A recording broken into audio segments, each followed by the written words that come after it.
غنیت الطالبین، ٹھیک ہے جی، کس کی ہے؟ شیخ عبد القادر جیلانی صاحب کی۔ تو وہ کہہ رہے ہیں کہ عاشورہ کا دن خوشی کا دن قرار دیا جائے۔ اب عاشورہ کے دن کو خوشی کا دن قرار دیتے تھے شام کے نماز سے۔ انہوں نے بیان کیا، ہم نے آپ کی خدمت میں پیش کیا تھا، گزشتہ سال ہم نے اس کے اوپر مفصل بحث کی تھی۔ کمنٹس میں اور مختلف افراد کی جانب سے اس کے اوپر اعتراض یہ کیا گیا یہ کتاب ان کی ہے ہی نہیں۔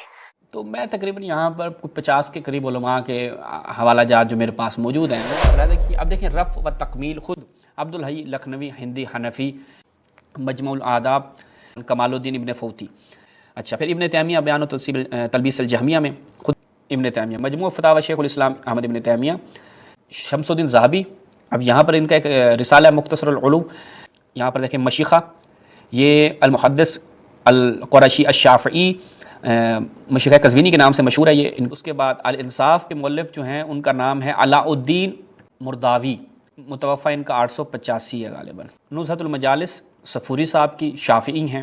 ابن رجب حنبلی کی دیکھیں آپ، الذیل علی طبقات الحنابلہ۔ اس کے بعد ابن قیم الجوزی، یہ بھی متوفی 751 ہے۔ الآداب الشرعیہ، یہ کس کی ہے جناب؟ مقدسی حنبلی۔ سبل الہدیٰ یوسف صالحی شامی کی، 924 ان کا 42 غالباً متوفی ہے۔ مواہب الجلیل لشرح مختصر خلیل۔ مرکات المفاتیح ملا علی قاری کی کتابوں سے ملاحظہ کیجیے۔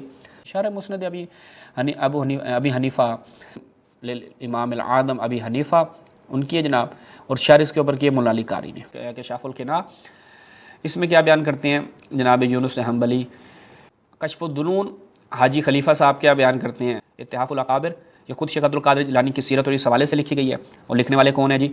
الشیخ عبد المجید القادری الرفاعی وغیرہ وغیرہ۔ شذرات الذہب ابن حماد حنبلی کی، 6، 7، 8، 9، 10ویں ہجری کے جو افراد ہیں مانتے ہیں کہ یہ اس کی کتاب ہے۔ اب جو شیخ عبد القادر جیلانی صاحب کے ماننے والے ہیں، 11ویں شریف کے کھانے والے ہیں، ظاہر بات ہے 11ویں شریف پہ ہاتھ سے چلی جائے گی نا لنگر پانی جو ملتا ہے 11 کو۔ آپ نے فیصلہ کرنا ہے کہ آپ نے 11ویں منانی ہے یا نہیں منانی۔ کتاب پہ جہاں تک آپ لوگوں کا اعتراض ہے وہ ہم نے دور کر دیا۔